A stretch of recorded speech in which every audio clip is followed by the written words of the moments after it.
예, 안녕하세요. 오늘은 예배 말씀 제목이 오늘 밤 닭이 울기 전에 내가 3번 나를 부인하리라. 예수님께서 베드로에게 하신 말씀이죠. 제가 4월 15일에는 나를 위해 울지 말고 세계를 위해 울어라. 참 아버님의 덴버리 고난을 담은 그 예배를 드렸습니다. 그 다음에 29일에는 패션 오브 크라이스트를 보았습니다. 영화 감상을 했죠. 예수님의 십자가 노종을 담은 영화입니다. 그리고 오늘은 오늘 밤 닭이 울기 전에 내가 3번 나를 부인하리라 입니다. 이 세 개의 예배 영상을 연결해서 여러분이 봐주시면 여러분이 메시아 섭리의 동시성을 읽을 수 있을 것입니다. 예수님은 광야에서 사탄의 시험에 승리하신 후 갈릴리에 오셔서 복음을 전파하셨습니다. 때가 찼고 하나님 나라가 가까웠으니 회개하고 복음을 믿으라, 이런 말씀을 주셨습니다. 예수님은 베드로 등 12명의 제자를 세우시고 권위 있는 말씀과 많은 이적 기사를 행하셨습니다. 그러나 유대교 지도자들은 예수님을 메시아로 인정하지 않았죠. 그래서 예수님에게 바알세불의 힘을 빌려서 이적을 행하고 귀신을 쫓아낸다고 모함하면서 반대했습니다. 마태복음 16장에 보면 주는 그리스도시요 살아계신 하나님의 아들입니다, 이런 고백이 나옵니다.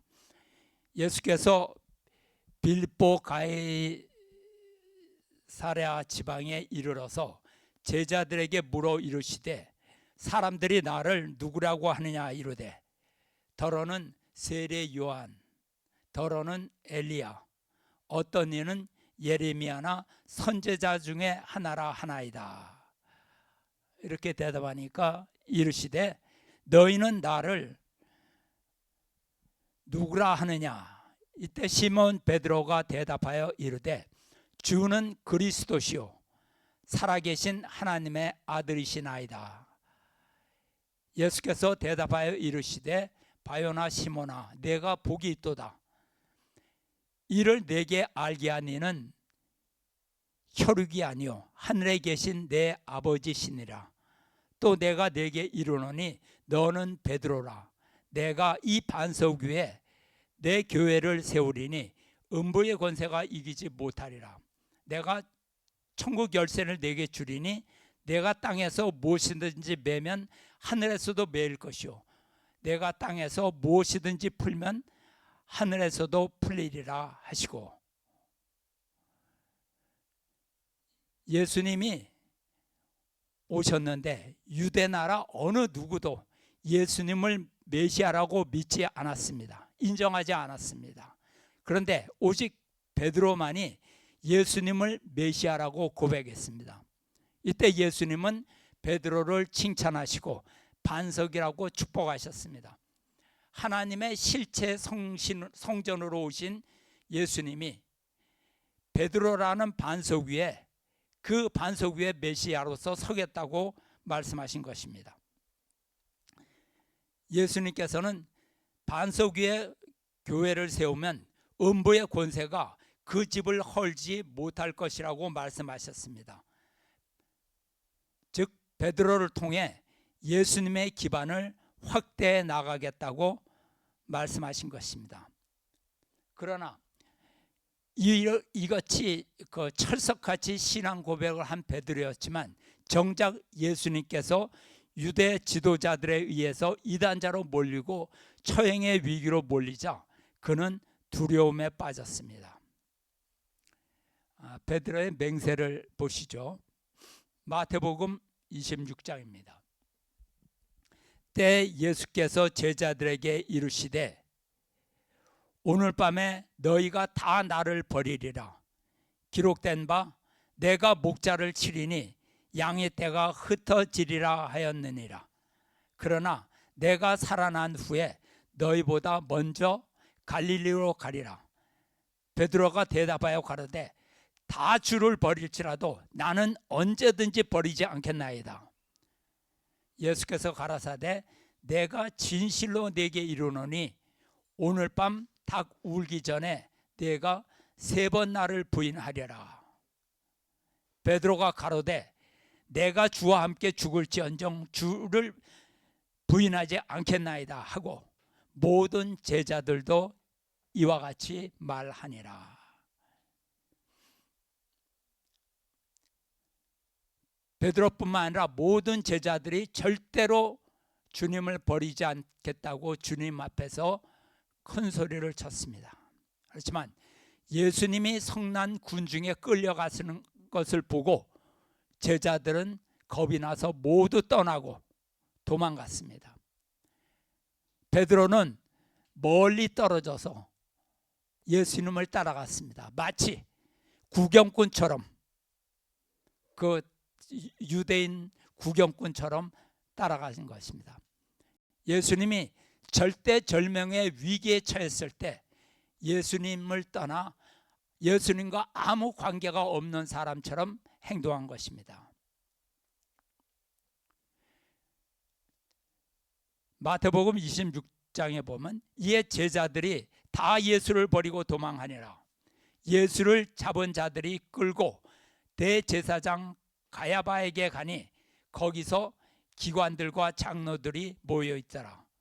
베드로가 멀찍이 예수를 쫓아 대제사장의 집들에 가서 그 결국을 보려고 안에 들어가 하숙들과 함께 앉았더라.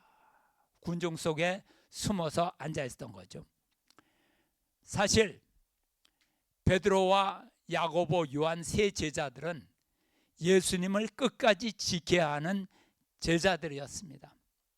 그들은 변화산에서 예수님께서 모세와 엘리야와 함께 말씀하시는 그 기적을 목격한 자들입니다. 그리고 그때 하나님의 음성을 들었습니다.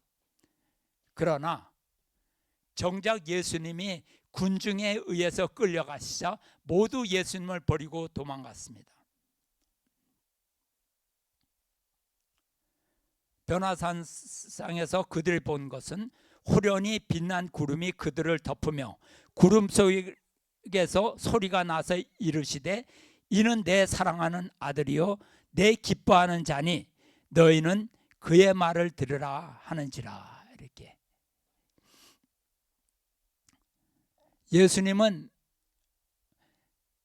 대제사장 가야바에게 끌려가서 신문을 받게 됩니다. 이것은 종교 재판입니다. 예수님께서 얼마나 참담한 심정이셨을지 상상하기조차 쉽지 않습니다. 우리 지난주에 그 영화를 봤죠.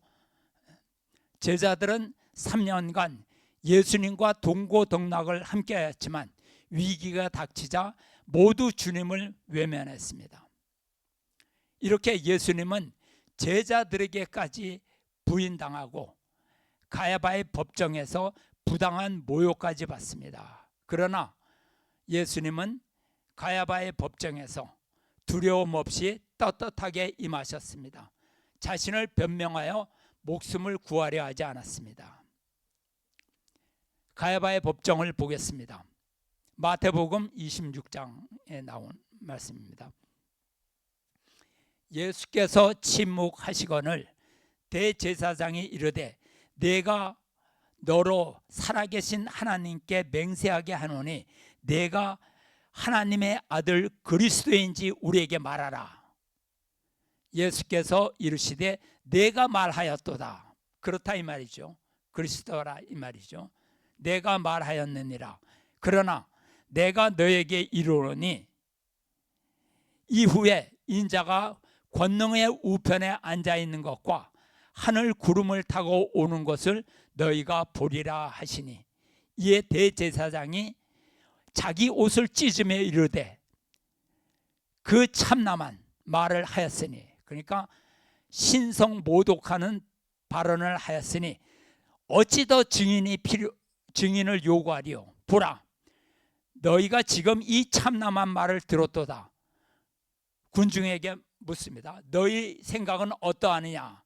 이르되 그는 사형에 해당하니라 하고 백성들이 대답합니다. 예수의 얼굴에 침을 뱉으며 주먹으로 치고 어떤 사람은 손바닥으로 때리고 이르되 그리스도야, 우리가 선지자 노릇을 하라. 우리에게 선지자 노릇을 해봐라. 너를 친 자가 누구냐 하더라.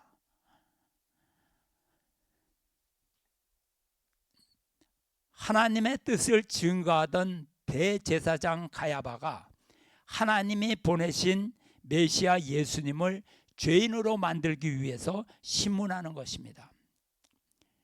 예수님은 이런 가야바의 부당한 그 법정의 신문 앞에서 침묵하십니다. 그러나 가야바가 당신이 그리스도냐라고 묻는 질문에는 분명히 그렇다고 대답했습니다. 내가 말하였도다 이렇게 말하죠. 그 외에는 예수님은 일절 그들의 그 농간에 넘어가지 않았어요. 가야바는 예수님이 신성 모독을 했다고 붕괴합니다. 그러나 실제로는 가야바와 유대교 지도자들이야말로 신성 모독을 범한 장본인입니다. 하나님의 뜻을 따라야 할 대제사장이 오히려 하나님의 아들을 죽이기 위해서 광분한 것입니다. 그들은 예수님에게 침을 뱉고 때리고 조롱하였습니다. 이때 베드로는 법정 바깥에서 예수님께서 모욕을 당하시는 그 장면을 지켜보았을 뿐입니다.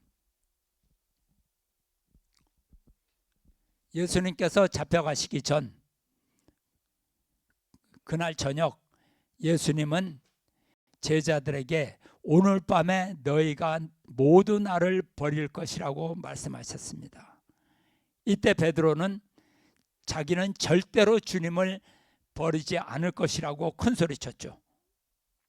그러나 예수님은 오늘 밤 닭이 울기 전에, 새벽이 오기 전에 내가 3번 나를 부인할 것이라고 경고하셨습니다. 이 말씀은 무슨 말씀이냐? 베드로에게 이미 사탄이 들어갔다는 그러한 말씀입니다. 사탄이 베드로에게 들어가서 예수님을 증거하지 못하도록 한 것을 예수님은 알고 계셨습니다. 예수님은 베드로에게 사탄을 분립해 주시기 위해서 그 말씀을 주신 것입니다. 그러나 베드로는 주님의 경고를 듣고도 그 말씀 앞에 겸손하지 않았습니다. 예수님의 말씀을 부정한 것입니다. 내가 주님과 함께 죽더라도 절대로 주님을 부인하지 않겠다고 호언장담을 했습니다. 맞습니다. 베드로야말로 그의 말대로 죽음을 각오하고 주님을 증거해야 할 수제자였습니다. 베드로는 예수님 옆에 서서 당당하게 예수님이 하나님의 아들이라고 증언해야 했습니다. 그러나 베드로는 성난 군중 앞에서 이미 두려움의 노예가 되어버렸습니다. 다음 말씀 보겠습니다. 베드로가 예수님을 부정하는 말씀입니다. 베드로가 바깥뜰에 앉았더니 여종이 나아가 이르되 너도 갈릴리 사람 예수와 함께 있었도다 하거늘 베드로가 모든 사람 앞에서 부인하며 이르되 나는 내가 무슨 말을 하는지 알지 못하겠노라 하며 앞문까지 나가니 이제 빠져나가려고 하니 다른 여종이 그를 보고 거기 있는 사람에게 말하되 이 사람이 나사렛 예수와 함께 있었도다 하매 베드로가 맹세하고 또 부인하여 이르되 맹세했어요. 거기서 나는 그 사람을 알지 못하노라 하더라. 조금의 곁에 섰던 사람들이 나와 베드로에게 또 이르되 너도 진실로 그 도당이다. 내 말소리가 너를 표명한다 하거늘, 그러니까 네 말을 들어보면 네가 벌써 그 사람이라는 거 알겠다 하거늘 그가 저주하여 맹세하며 이르되 저주하며 맹세하여 이르되 나는 그 사람을 알지 못하노라 하니 곧 닭이 울더라. 이에 베드로가 예수의 말씀에 닭 울기 전에 내가 3번 나를 부인하리라 하심이 생각나서 밖에 나가서 심히 통곡하니라. 베드로가 가야바의 법정에 들어가서 예수님을 신문하는 광경을 보고 있는데 사람들이 베드로가 예수와 함께 있던 사람이라고 고발합니다. 이에 베드로는 사람들 앞에서 나는 예수님을 전혀 모른다고 부인하는 것입니다. 심지어는 맹세까지 하면서 예수님을 3번이나 부인합니다.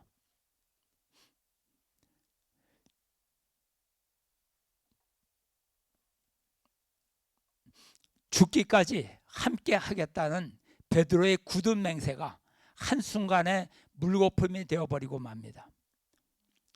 예수님께서는 누구든지 나를 따라오려면 죽음을 각오하고 따라와야 된다고 많은 말씀을 주셨습니다. 그러나 수제자 베드로는 성난 군중 앞에서 겁이 나서 예수님을 부인한 것입니다. 그러자 곧 닭의 울음소리가 들렸습니다. 닭의 울음소리를 듣고는 베드로는 예수님의 말씀에 생각나서 밖에 나가 통곡을 합니다. 사탄이 자기 목적을 다 이룬 후에 베드로를 떠나자 그제서야 베드로는 제정신이 들어온 것입니다. 베드로에게 들어와서 죽음의 영을 뒤엎어서 예수님을 증거하지 못하도록 사탄이 역사한 것입니다. 베드로가 예수님을 부인함으로써 예수님이 베드로를 통해서 메시아로 서겠다고 하는 축복은 다 깨어져 버렸습니다. 메시아를 증거하는 기반이 무너짐으로 예수님은 십자가에 달려 돌아가실 수 없게 된 것입니다. 제가 이 말씀을 들으니까 여러분은 그러면 베드로가 그 당시에 예수님을 증거했다면 예수님이 안 죽었을 것이란 말이야? 이렇게 반문하실 것입니다. 예, 맞습니다. 예수님은 죽지 않을 수 있었습니다. 만약 베드로가 당당히 법정에 서서 하나님이 이스라엘에게 보내겠다고 약속했던 메시아가 바로 예수님이라고 증거했다면 어떻게 되었을까요? 예수님의 십자가 체형은 달라질 수 있었을 것입니다. 여러분 생각해 보십시오. 베드로가 담대하게 예수님을 증거했다면 변화산에서 예수님이 모세와 엘리야와 함께 계신 것을 목격했던 세 제자 베드로, 야고보, 요한, 이 사람들도 담대하게 예수님을 증거할 수 있었을 것입니다. 그뿐만이 아닙니다. 나머지 제자들 모두 도망가지 않고 예수님을 증거하는 역사가 일어났을 것입니다. 어디 제자들 뿐이겠습니까? 예수님을 따르던 수천 수만의 사람들이 모두 법정에 들어와서 예수님을 증거했다면 어떻게 예수님을 십자가로 끌고 갈 수 있었겠습니까? 불가능하죠. 가야바의 법정에는 그 가야바가 세운 오직 2사람의 거짓 증언을 세워서 예수님 앞에서 거짓 증언을 했을 뿐입니다. 그러나 제자들이 모두 나서서 예수님이 하나님의 아들이라고 증언했다면 이 일은 굉장히 복잡해진 거죠.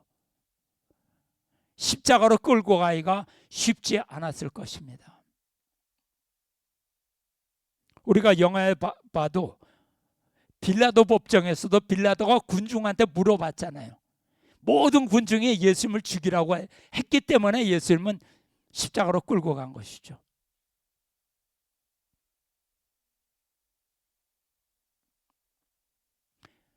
만약 그래도 예수님이 십자가에 달렸다면 제자들이 예수님을 증거하다가 모두 함께 끌려가서 십자가에 달렸다면 12제자가 어떻게 되었을까요?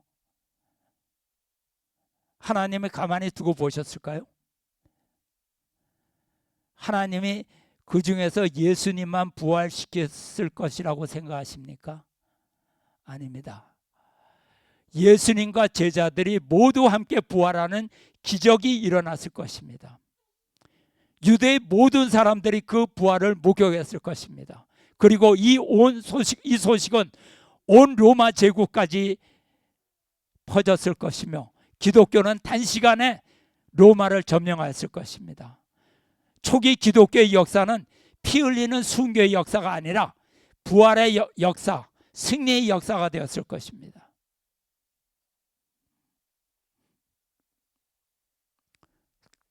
다음 말씀 보시죠.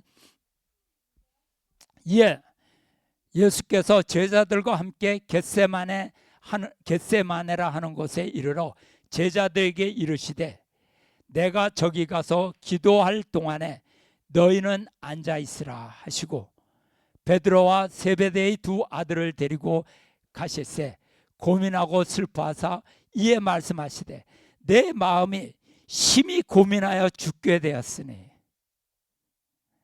예수님이 제자들에게 당신의 그 심각한 말씀을, 비참한 말씀을 토로합니다. 내 마음이 심히 고민하여 죽게 되었으니 너희는 여기 머물러 나와 함께 깨어 있으라 하시고 조금 나아가 얼굴을 땅에 대고 엎드려 기도하사 가라사대 내 아버지요 만일 할만하시거든 이 잔을 내게서 지나가게 하옵소서.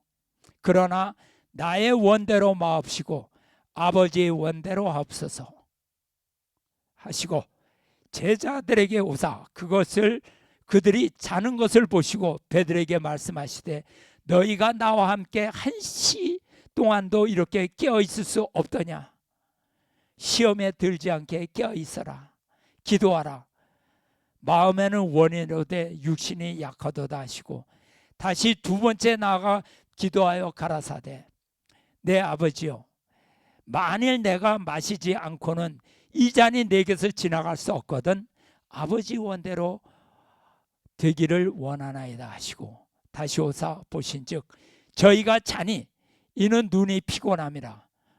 또 저희를 두시고 나아가 세 번째 동일한 말씀으로 기도하신 후 이에 제자들에게 오사 이르시되 이제는 자라. 이제는 쉬고 보라. 때가 되었으니 가까워왔으니 인자가 죄인의 손에 팔리우리다. 이 비참한 말씀이죠. 참 비참한 내용입니다. 겟세마네 동산에서 예수님께서 기도하실 때 세 제자들에게 말씀하셨습니다. 내 마음이 심히 고민하여 죽게 되었으니 너희는 내가 기도하는 동안 함께 깨어 있어라. 예수님께서는 죽을 만큼 괴로우셨습니다. 그래서 내 아버지여 만일 할만하시거든 이 잔을 내게서 지나가게 하옵소서. 그러나 나의 뜻대로 마옵시고 아버지의 뜻대로 하옵소서. 예수님은 얼굴을 땅에 파묻으시고 피땀을 흘리며 간절하게 비장한 기도를 세 차례나 올리셨습니다. 기독교의 성화에 보면 예수님이 거룩하게 앉아서 바위에 손을 올리고 하늘을 보며 그렇게 그런 기도가 아니라 이 말이죠. 얼굴을 땅에 파묻고 그 다음에 피땀을 흘리며 몸부림치며 간절한 기도를 했다.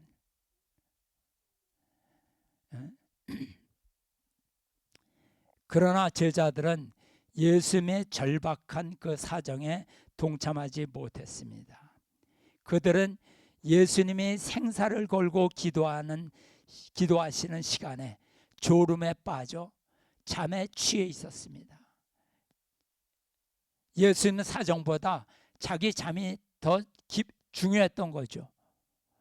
예수님께서는 죽음을 앞두고 하나님께 최후의 단판 기도를 올리시는 그 순간인데 제자들에게는 예수님의 비참한 심정보다 자신의 피곤함이 더 앞섰던 것입니다.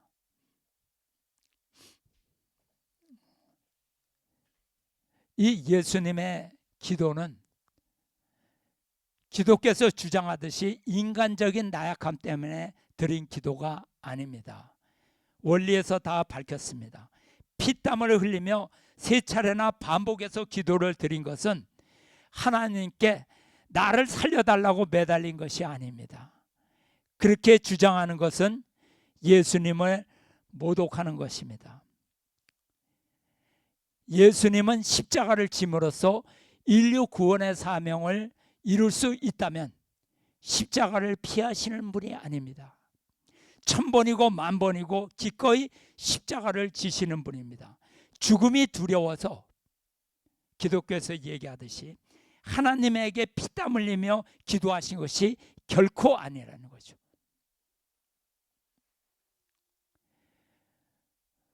로마 제국의 기독교 핍박 속에서도 수많은 기독교인들은 순교를 두려워하지 않았습니다. 그들은 죽을 때 하나님께 이 잔을 내게서 지나가게 해달라고 기도하지 않았습니다.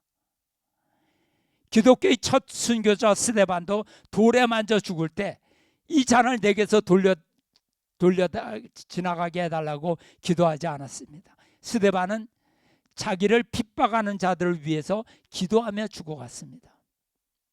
한국의 유관순 열사도 몸이 6토막이 나는 고문 속에서 대한독립 만세를 외쳤습니다. 이수진 장군도 외병의 총탄을 두려워하지 않고 나라를 지키기 위해서 앞장서서 지휘하다가 전사하셨습니다. 역사적으로 정의를 위해 죽음을 두려워하지 않고 생명을 기꺼이 바치는 의인들이 많이 있었습니다. 그럼에도 불구하고 예수님이 그리스도가 이 사람들보다 못하다고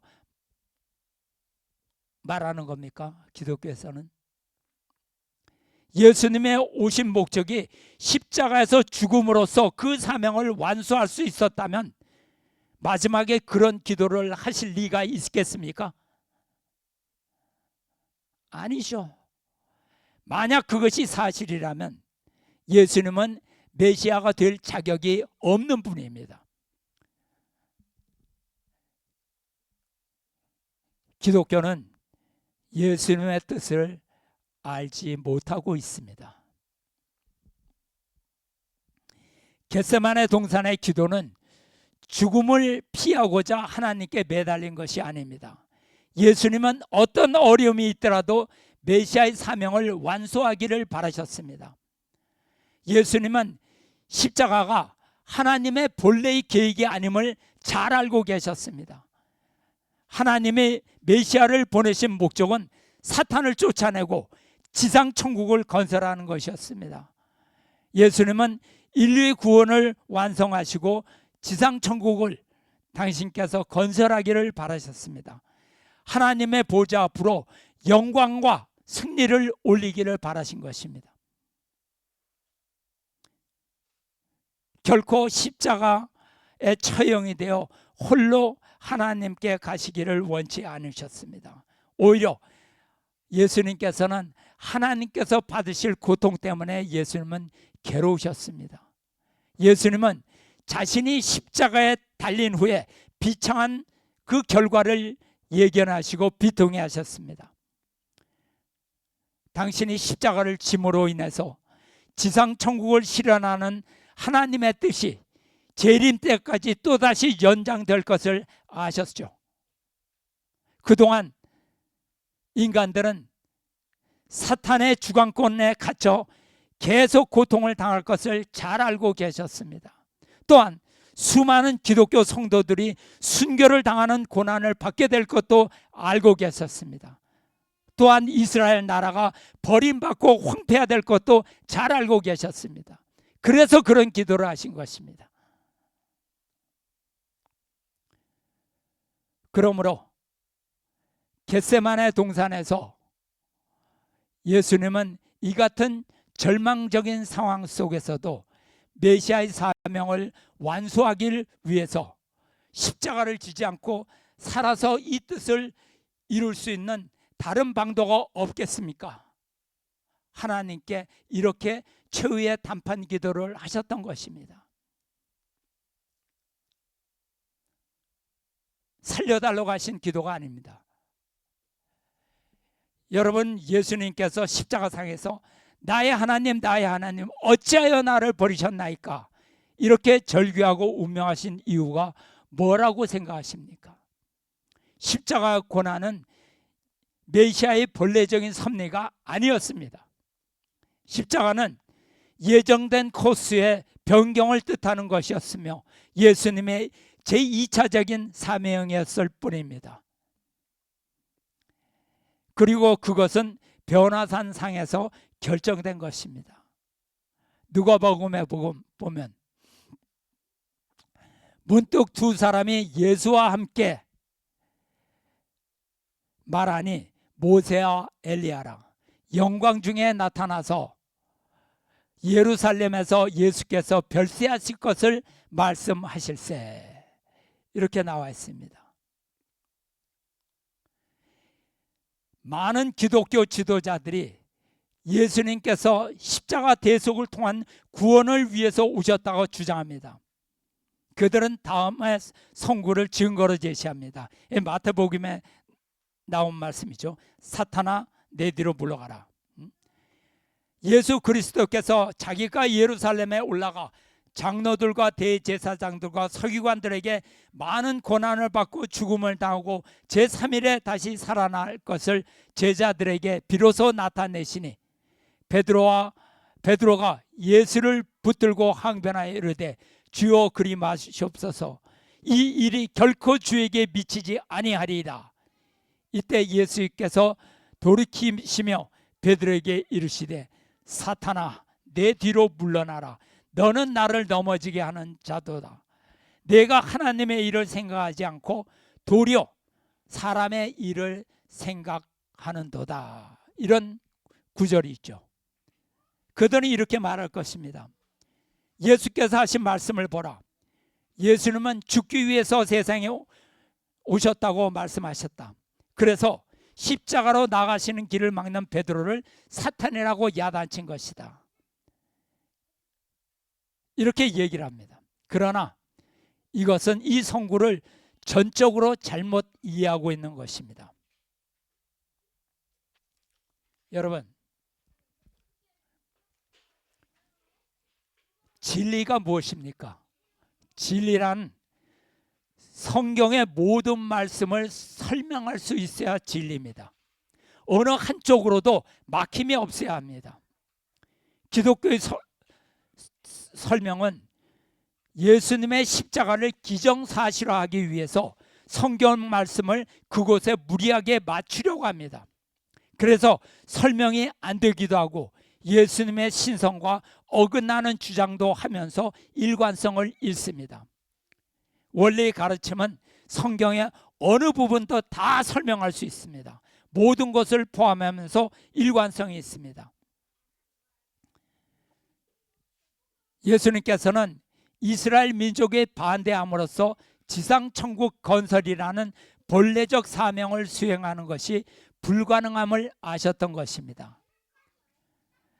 하나님은 메시아 사명의 마지막 단계에서 예수님께 영적 구원이라는 제한된 사명이라도 이루어주기를 당부했습니다. 이스라엘 백성이 반대해서 그 사명을 수행할 수 없으니까 십자가를 통한 영적 구원이라도 가야 된다는 말씀을 하신 것이죠. 그러나 미련한 베드로는 메시아의 사명에 대해서 전혀 깨닫지 못하고 있었습니다. 베드로 속에 사탄이 들어가서 2차 사명인 십자가의 길마저 막으려고 한 것입니다. 언뜻 보아서 베드로가 예수님을 지키려는 듯한 그런 말이지만 하나님의 뜻에 어긋났기 때문에 예수님의 2차 사명까지 막으려고 했기 때문에 예수님께서는 베드로에게 사탄이라고 꾸셨던 것입니다. 왜냐하면 십자가의 길을 피하는 것은 메시아 강림의 목적을 완전히 지워버리는 그런 결과로 이어지기 때문입니다.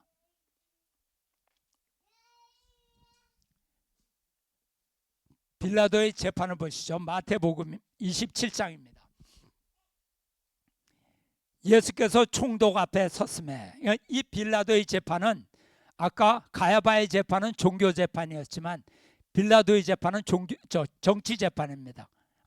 가야바의 재판은 종교 재판, 빌라도의 재판은 로마 총독의 재판은 정치 재판입니다. 그래서 그들은 예수님을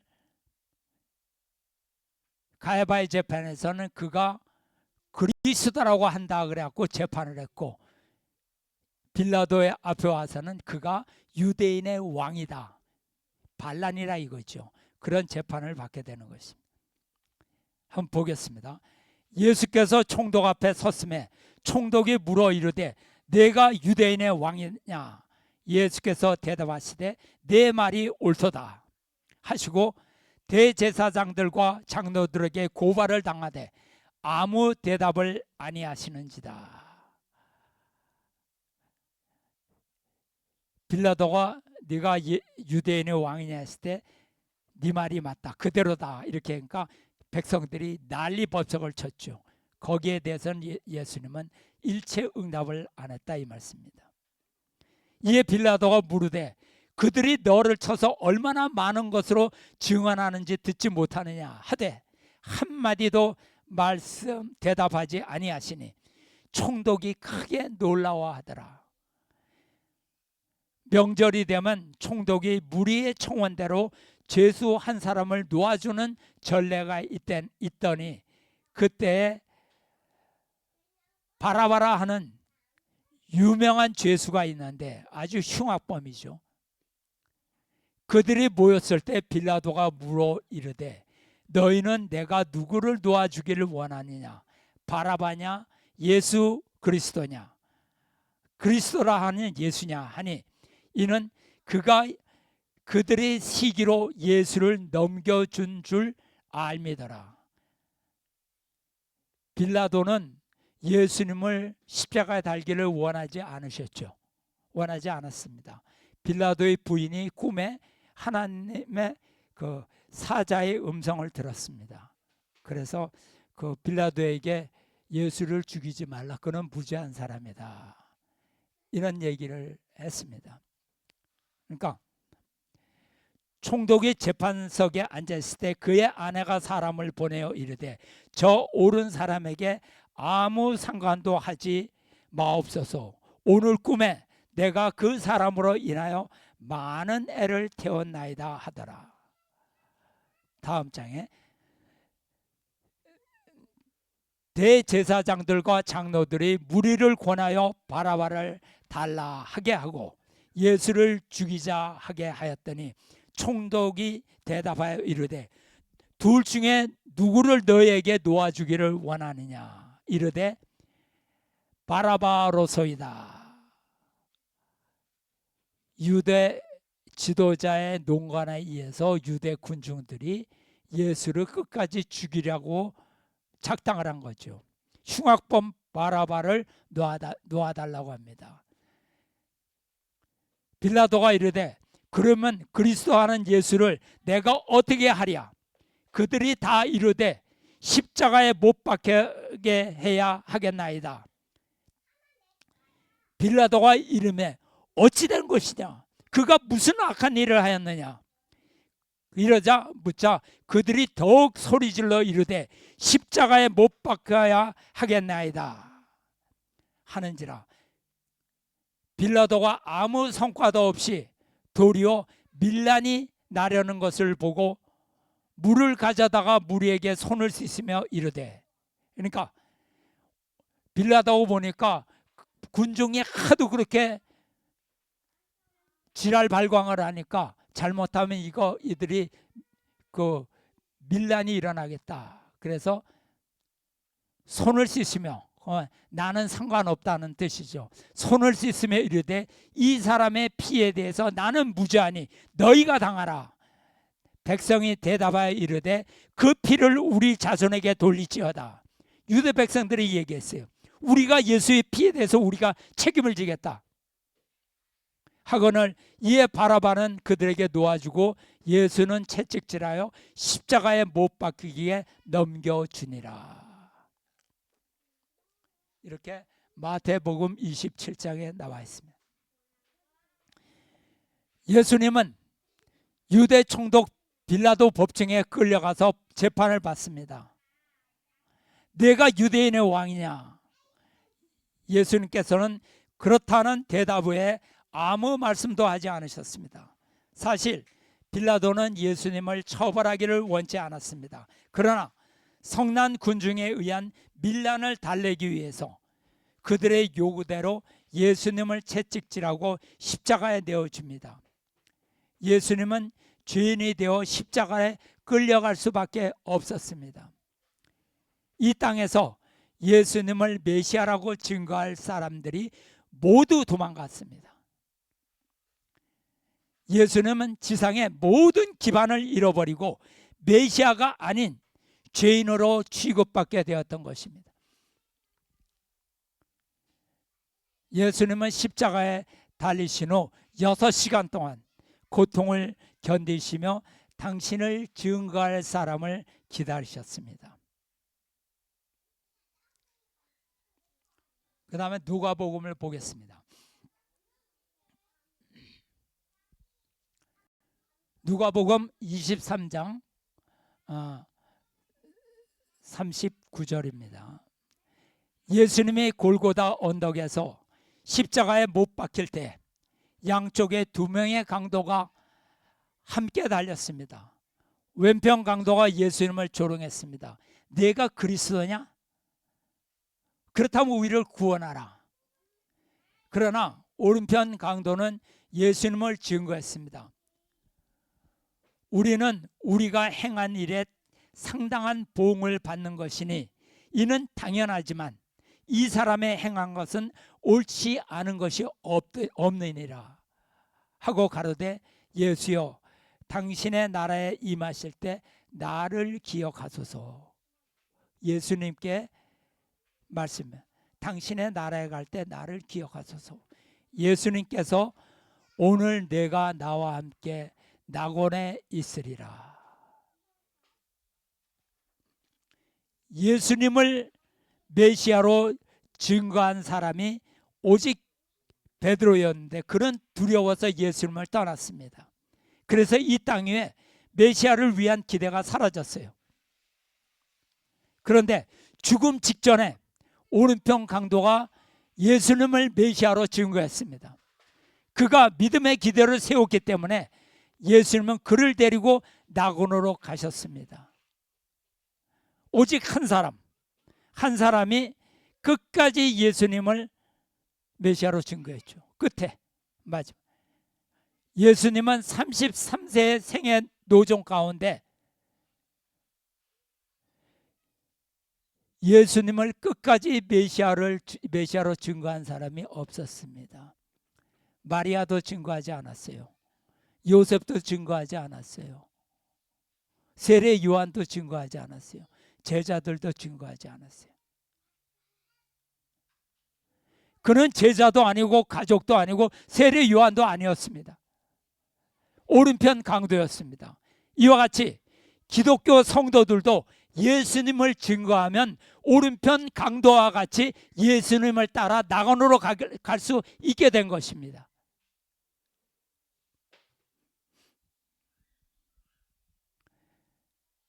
예수께서 다 이루셨다 하시고 머리를 숙이고 영원히 돌아가시니이다. 예수께서 운명 직전에 다 이루었다고 말씀하신 의미는 무엇일까요?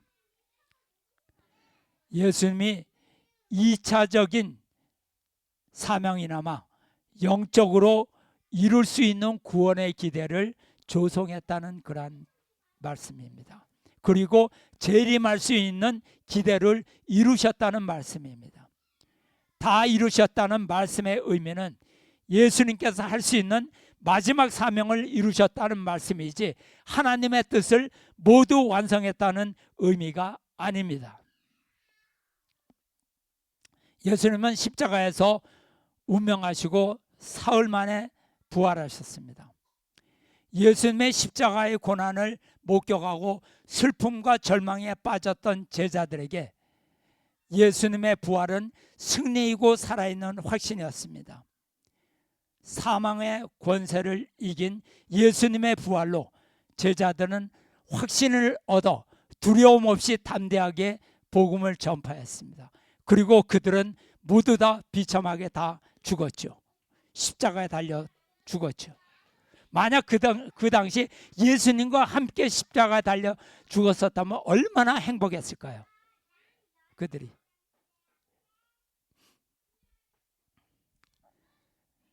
사도 바울은 그리스도인들을 핍박하는 일에 앞장섰던 인물이었습니다. 그러나 부활하신 예수님을 영접한 후 회개하여 고난과 위협 속에서도 복음을 전파했습니다. 이외에도 초대교회 성도들 역시 박해와 고난에도 목숨을 아끼지 않고 끝까지 믿음을 지켰습니다.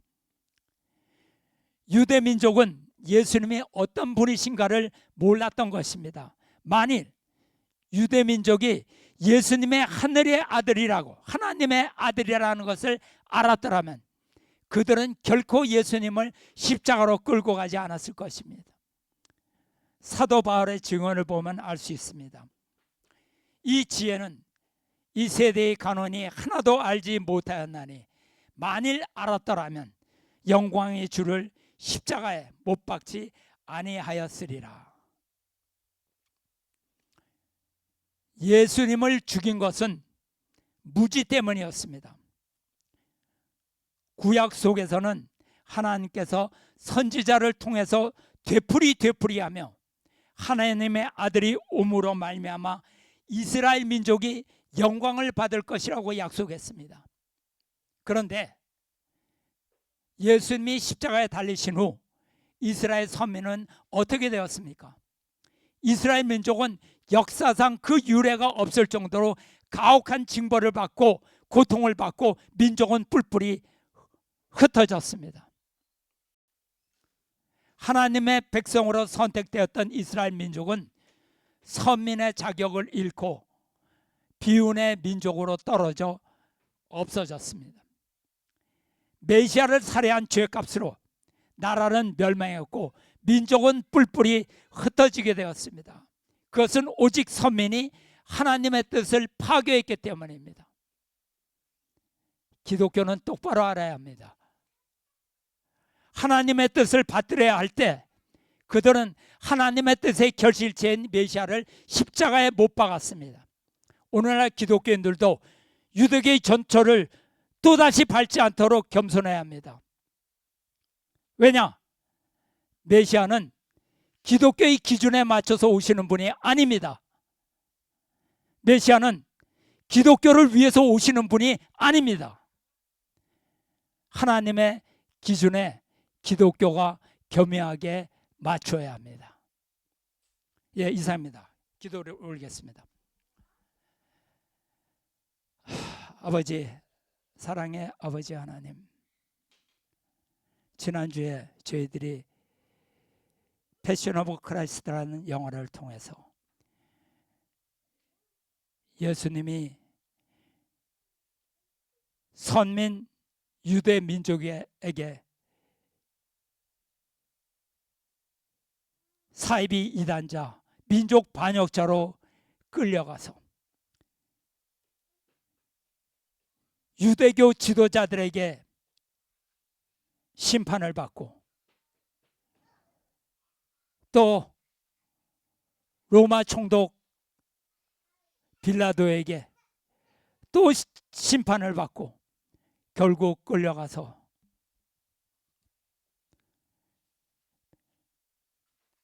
당신이 원하지 않았던 십자가 죽음의 길로 끌려가게 되었습니다. 그러나 현재 기독교에서는 예수님이 이 땅에 십자가를 지고 왔다는 사실을 그들은 알지 못합니다. 인정하지 않습니다. 그리고 예수님을